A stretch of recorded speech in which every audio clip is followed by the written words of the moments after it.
Good afternoon friends, আমি সোমা চৌধুরী। আজ শনিবার। আজ আবার একটা ভিডিও নিয়ে তোমাদের কাছে আসলাম।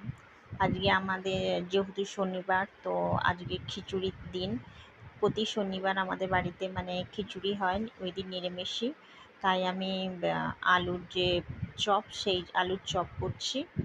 আর সেটাই তোমাদের সঙ্গে শেয়ার করছি। আমি প্রথমেই বলেছি, আমি নিত্য নতুন কোনো কিছু নতুন রেসিপি কিছু এখানে ভিডিওই দিই না। যেটা আমার বাড়িতে রোজ রান্না হয়, আমি সেটাই তোমাদের সঙ্গে শেয়ার করি। প্রায় আমার আলুর চপগুলো ভাজা হয়ে গেছে, তবে এগুলোকে তুলে রাখলাম।